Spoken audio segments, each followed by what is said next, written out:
जय राम जी की।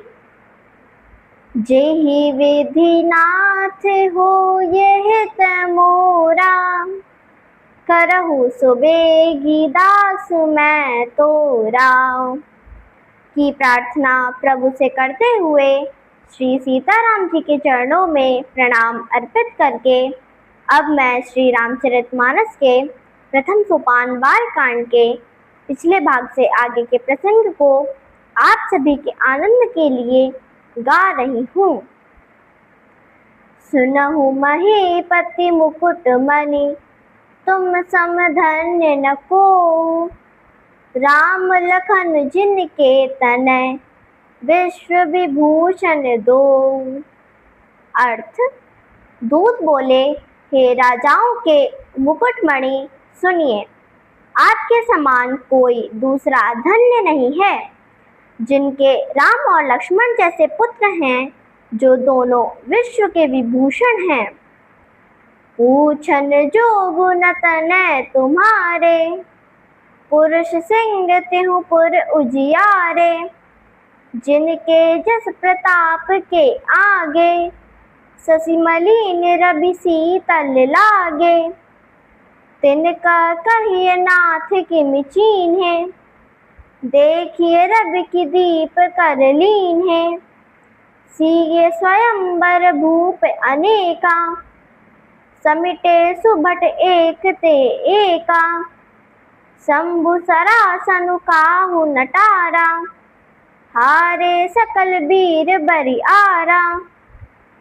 तीन लोक महजे भट मानी, सब कै सकति शंभु धनु भानी। सकई उठाई सरासुर मेरु, सोहि हारि गयउ करि फेरु। जय कौतुक शिव शैल उठावा, सो तेई सभा पराभव पावा। अर्थ: आपके पुत्र पूछने योग्य नहीं हैं। वे पुरुष सिंह हैं और तीनों लोगों के प्रकाश स्वरूप हैं। जिनके यश के आगे चंद्रमा मलिन और प्रताप के आगे सूर्य शीतल लगता है। हे नाथ, आप उनके लिए कहते हैं कि उन्हें कैसे पहचाना? क्या सूर्य को हाथ में दीपक लेकर देखा जाता है? सीता जी ने स्वयंवर में अनेकों राजा और एक से बढ़कर एक योद्धा एकत्र हुए थे, परंतु शिव जी के धनुष को कोई भी नहीं हटा सका। सारे बलवान वीर हार गए।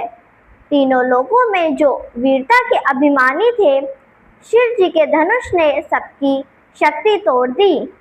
बाणासुर, जो सुमेरु को भी उठा सकता था, वह भी हृदय में हार कर परिक्रमा करके चला गया।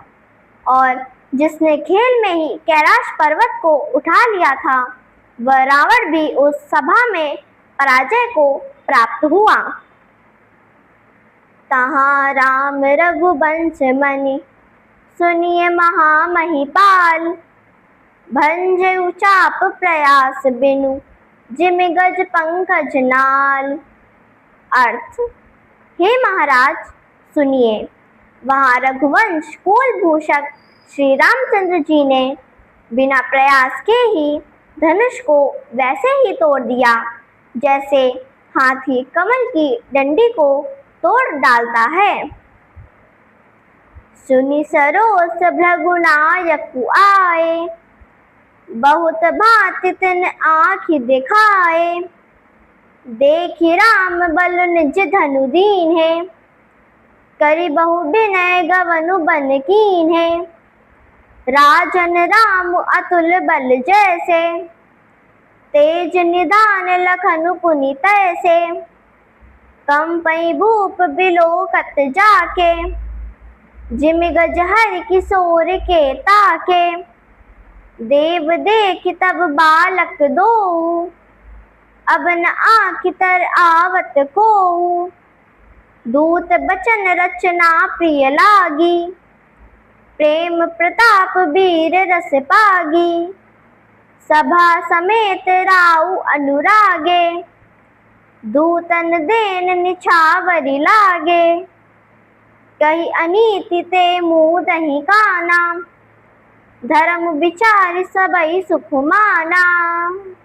अर्थ, धनुष टूटने की बात सुनकर परशुराम जी बहुत क्रोधित होकर आए और उन्होंने बहुत प्रकार से आंखें तरेरी।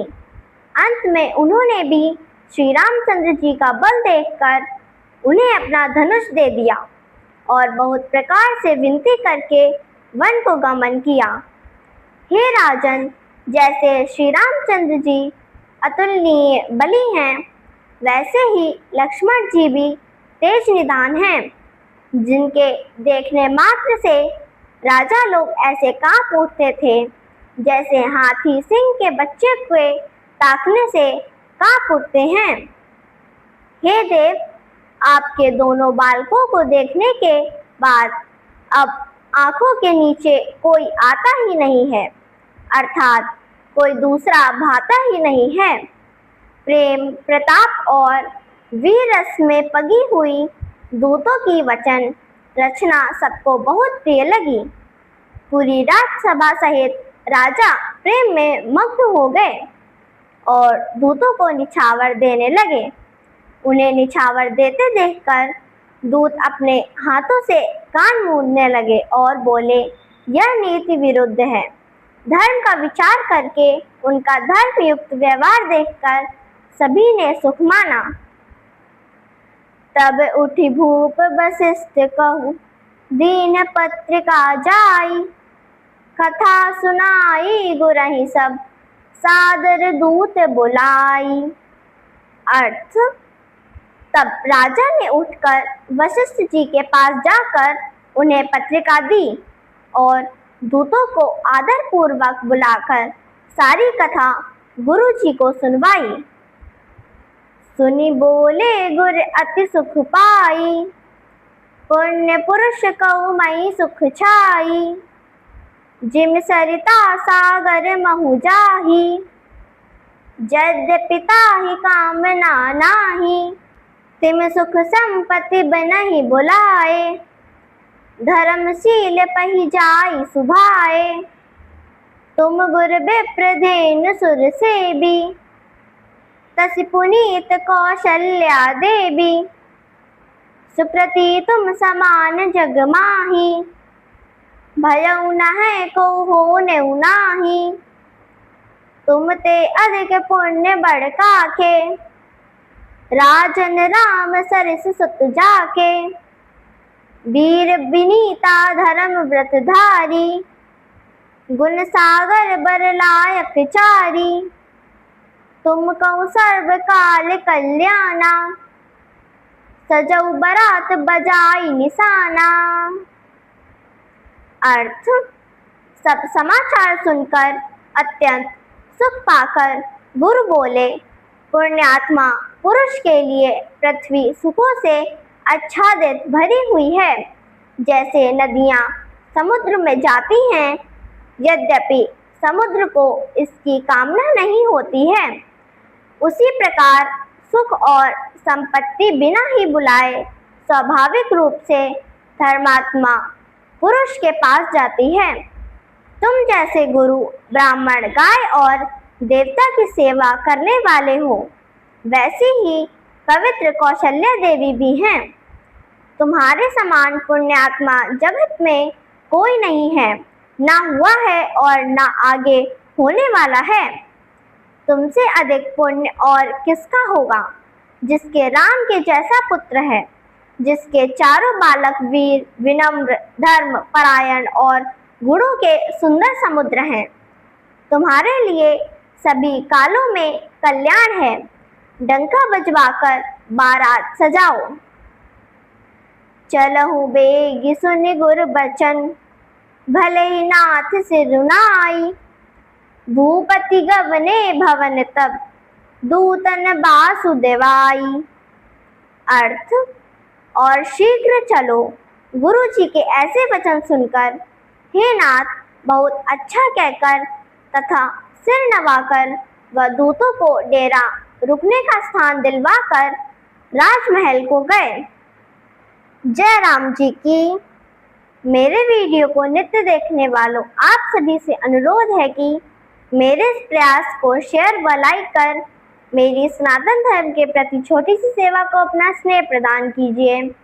जिन लोगों ने अब तक मेरे चैनल को सब्सक्राइब नहीं किया है वे इसे सब्सक्राइब करने की कृपा करें ताकि मेरा वीडियो आपको बिना विलंब के प्राप्त होवे। जय राम जी की।